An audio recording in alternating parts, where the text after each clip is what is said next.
Hello dear learner, very good morning to all of you. Hope you all are doing well.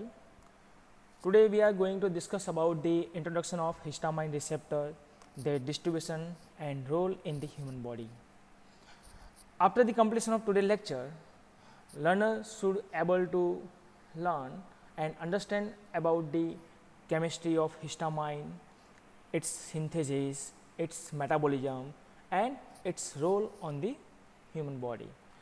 So today we are going to discuss about the introduction to histamine, history of histamine, chemistry of histamine, synthesis, storage, release and metabolism of histamine. Then we will discuss histamine receptors, mode of action of histamine, pathophysiological role of histamine, adverse effect of histamine release. So now first we discuss about the histamine. Histamines means histose. Histose means tissue and histamine is called as tissues amine and it is ubiquitously present in plant and the animal. So histamine is a biogenic amine found in many tissues including mast cells, basophils, lymphocytes, neuron and gastric mucosa. It is also present in venoms and stinging secretions. It is an autocoid, that is a molecule secreted locally to increase or decrease the activity of nearby cells. Autocoids means autos and coid means self, means its self activities and it is generated by the cells. One of the mediators involved in inflammatory and hypersensitivity reaction. So histamine basically involved in inflammatory and hypersensitivity reaction in response to various antigens. Okay. So in histamine, it's having a imidazole structures which link with the amine through the ethylene bridge. Okay. Now there is a general history of antihistamines. In 1910, histamine was discovered. In 1937, first antihistamine synthesized. In 1942, antihistamine introduced for the clinical use. In 1943, first CNS effect of antihistamines reported. In 1955, anti-allergic effect of antihistamines described. In 1981, second generation antihistamine introduced. In 1986, cardiotoxic effect of antihistamine reported. In 1991, human H2 receptor clone. In 1993, the human H1 receptor clone. In 1998, H1 receptor polymorphism described. In 1999, human H3 receptor clone, and then in 2000, human H4 receptor clone.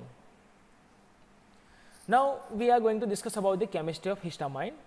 So histamine basically it is a basic nucleus because it's having a amino group in a branch chain and also it's having a 2 nitrogen atom at 1,3 position.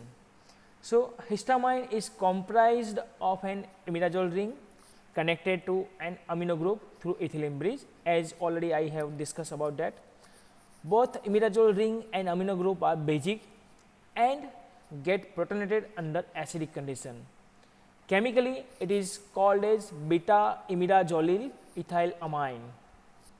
So this is the this portion is known as imidazole, this portion known as amino group, and this carbon is known as alpha carbon.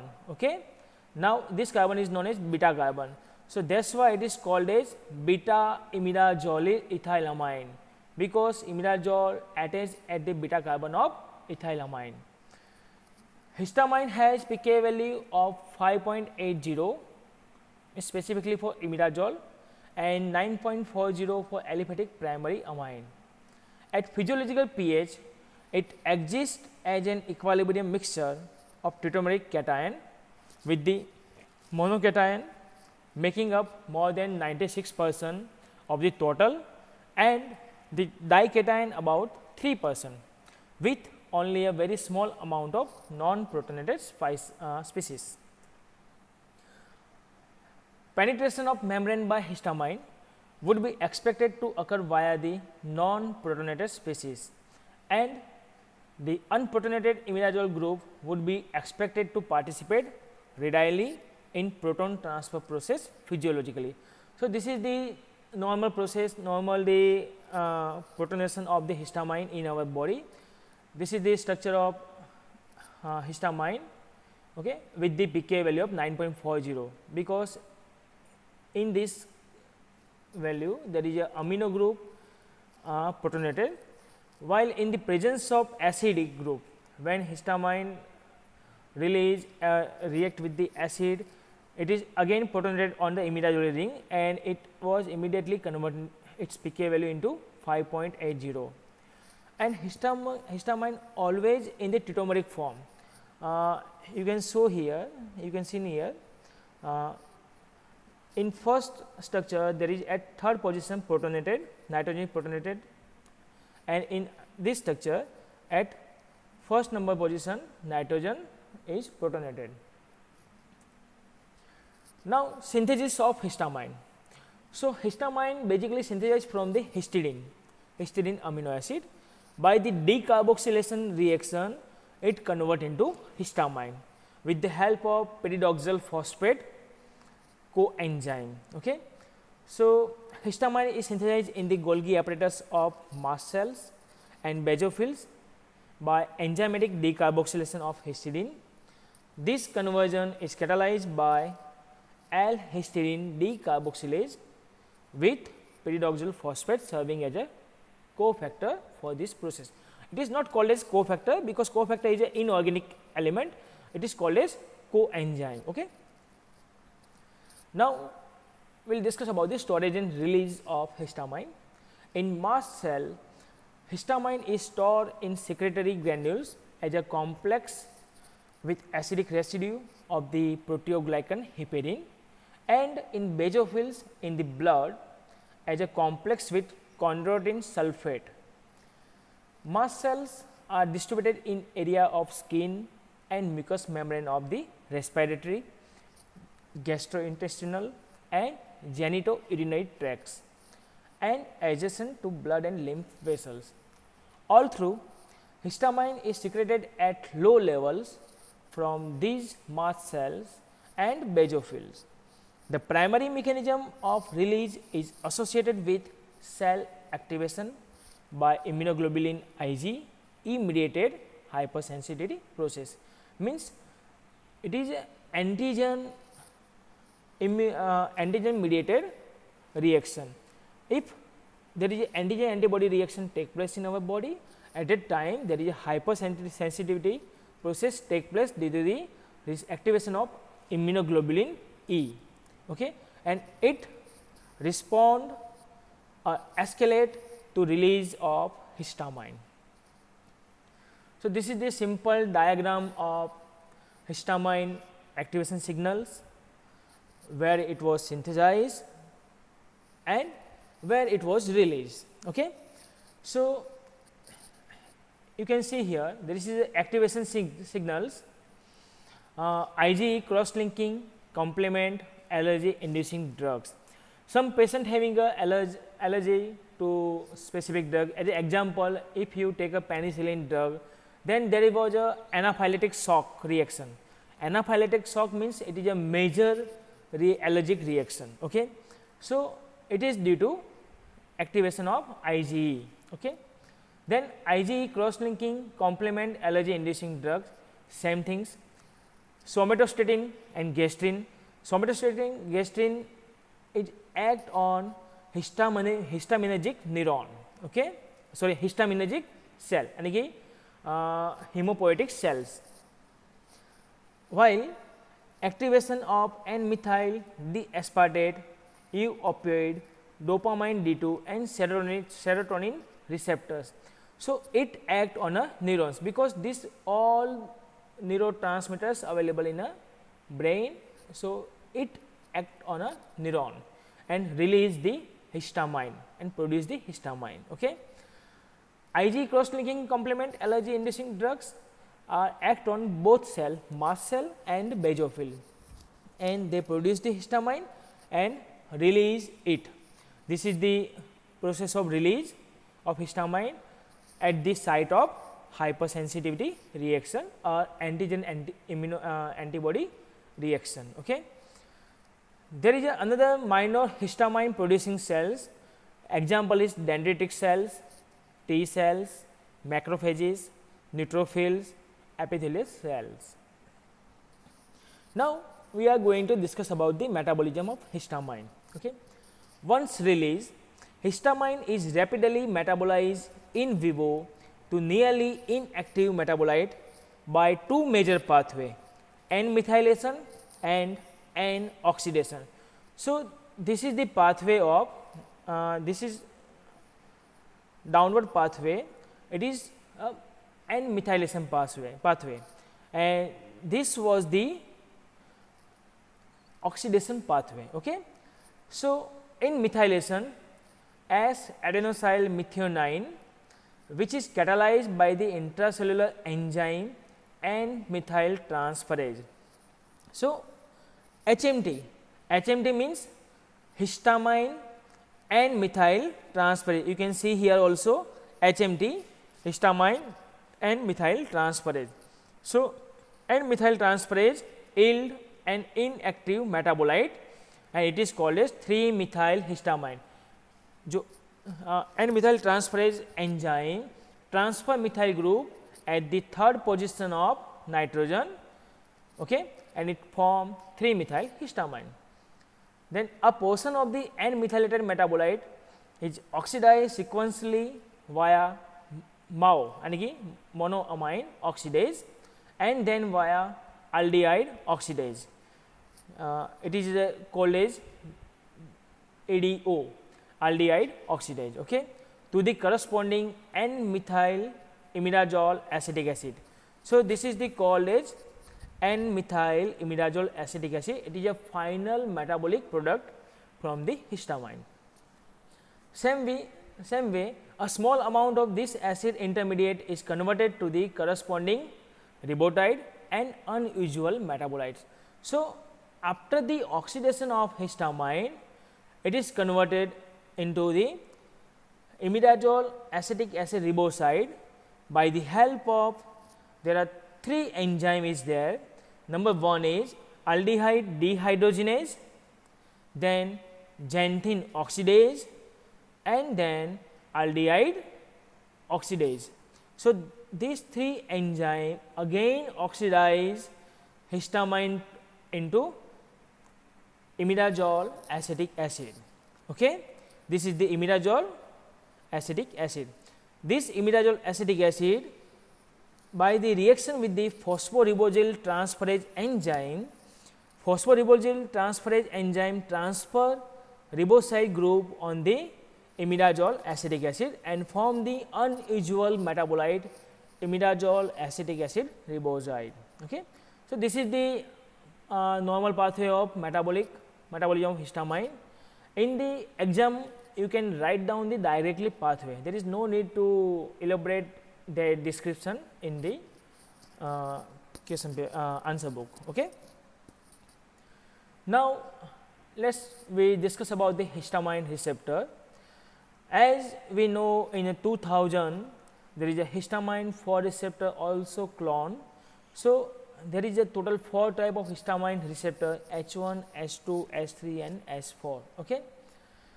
So, here complete its role and its affinity and what is its role and where it was available. Okay. So, we will start from the H1. Mostly all histamine receptor belongs to G receptor protein, okay, and it is belongs to family of G protein. So, H1 antagonist, it involved in the alteration of vascular permeability, means it is known as extravasation, edema, adhesion molecules and inflammatory cell migration. So H1 is generally responsible for the allergic inflammation. Okay, so generally H1 antagonist used specifically in as a anti-allergic agent, like example is cetirizine, then diphenhydramines. So this all belongs to the H1 antagonist. Okay, H2. So H2 have a role as a regulation of gastric acid secretion, immunocell differentiation. Okay, so H2 generally involved in the gastric acid secretion. Okay. Now H3. So H3 generally involved in the regulation of neuronal histamine turnover, means it is an autoreceptor, then neuronal function, cognition. So it is involved in the neuronal level, so it is called as neurotransmissions. Then H4 receptor generally available in the hemopoietic cells, so it is related in immunomodulations. Okay, it is available in immunocells, chemotaxis, immune response, inflammation. So it is basically involved in the immunomodulation. Okay. Now this is the histamine receptor, its location, its types, effect, treatment, agonist, antagonist, and for the GPET point of view, this is the important how much amount of amino acid present in H1 receptors, how much the protein mass of H1 receptor. So I elaborate all these things in the one slide, and it is a most important for your basic concept of whole histamine chapter. Okay. So we discuss about the first H1 receptor. So its location is smooth muscle, endothelial cells, CNS and heart. What type of receptor is? So it is a G protein linked to intracellular G9 receptor. What was its effect? Increase vascular permeability at inflammation. Okay, means its cause vasodilation. So vascular permeability increase होगी तो blood pass immediately हो जाएगा वहाँ पे और वहाँ पे reddish patches form हो गए. Okay, then treatment. So allergies, nausea, sleep disorder, and its agonist already I tell about 2-methyl histamine, antagonist diphenhydramine, cetirizine, maclizine, buclizine, like that. Now H2 receptor, so its location is gastric parietal cells, neutrophils, CNS and heart. It is G protein linked to intracellular G5 type receptor. Its effect is increase release of gastric acid. It is used in treatment of stomach ulcers, and agonist of H2 receptor is 4-methyl histamine. Antagonist is ranitidine, cimetidine, famotidine, and it's having a total amino acid 359 and protein mass is 40 kilodalton.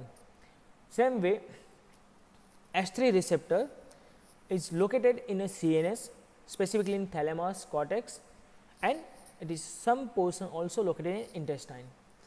It is G protein linked to intracellular GI type of receptor, and its effect as release histamine in the CNS system.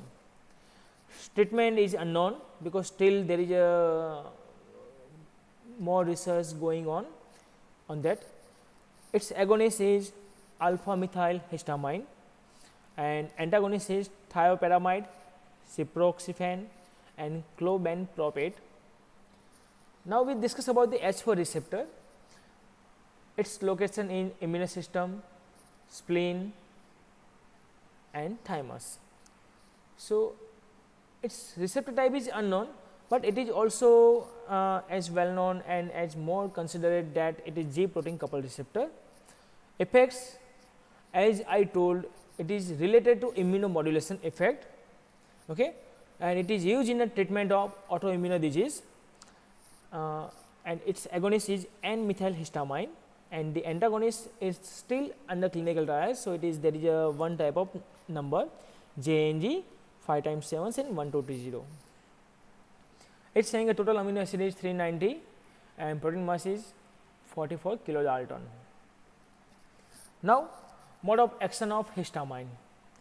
So, H1 receptor increase the calcium, increase the Ca2 plus level in the smooth muscle. So, when Ca2 plus level enhance, at the time smooth muscle contraction increase, and it cause capillary permeability, vasodilation, sensory nerve ending pain and itching. So, ultimately it effect on a smooth muscle, vascular endothelium and brain. In H2 receptor increase the cyclic AMP level, and cyclic AMP level when increase, it increase simultaneously gastric acid secretions. Okay. So, it cause also increase the blood vessel vasodilation and increase the capillary permeability. So, it affects on a gastric parietal cells, cardiac muscle, brain and heart. H3 receptor, it is available in a presynaptic autoreceptor. It decrease the cyclic AMP level. So, it is completely opposite to H2 receptor, but H3 receptor is specifically available in the neurons. So, it is not any particular effect on a GI tract. So, H3 receptor cause decrease histamine release, decrease secretion, gastric acid secretion and decrease vasodilation. Okay. It is available in CNS and some peripheral nerves. Then H4 receptor again decrease CAMP, cyclic AMP, and its important role in the regulation of immune response. So, it is available in hemopoietic cells, gastric mucosa, etc. Now, histamine pathophysiological role. Number 1, in gastric secretion. So, histamine increase secretion of HCl in the stomach. It is released on feeding, vagal stimulation and cholinergic drug and gastrin. Number 2, its allergic phenomenon. As a transmitter, initiate the sensation of itch and pain at sensory nerve endings. So, you notice that when there is type of any allergic reaction happen, so at that time itching at the or itching on skin, there is some type of reddish patches is on the skin. So, this is the all belongs to histamine effect. Inflammation. Histamine is a mediator of vasodilation and it is also involved in the tissue growth and repair. Histamine having a various pharmacological effects on a vascular smooth muscles, like increase the contraction of bronchial tree, GI tract and uterus. So, when histamine release or any allergic reaction take place, so at that time bronchial muscles going to contract and our air respiratory pathway was restricted. So, at that due to that some patients suffering from the asthma. Okay. Histamine effect on the exocrine glands, they increase the secretion of gastric glands, as I told about that. It increase the secretion of gastric juice, increase the secretion of saliva, increase the perspiration. It also involved in the increased secretion of pancreas gland, bronchial glands and lacrimal glands, and they release various type of antigens. It also affect on arterioles and capillaries and venules. It cause vasodilation, increased permeability, means it cause edema and systemic hypotension. Adverse effect of histamine release. So, most probably we all know about that adverse effect of histamine. Number 1 is itching, urticaria, flushing, hypotension, bronchospasm, angioedema, wakefulness and increased acidity. So, dear students, this is all about the today our antihistamine, in first chapter we have to discuss about the histamine receptor, its biological role, its synthesis, its metabolism, and its side effect. Okay. So now we are going to end up today's presentation. Okay. All the best. God bless you. Stay safe.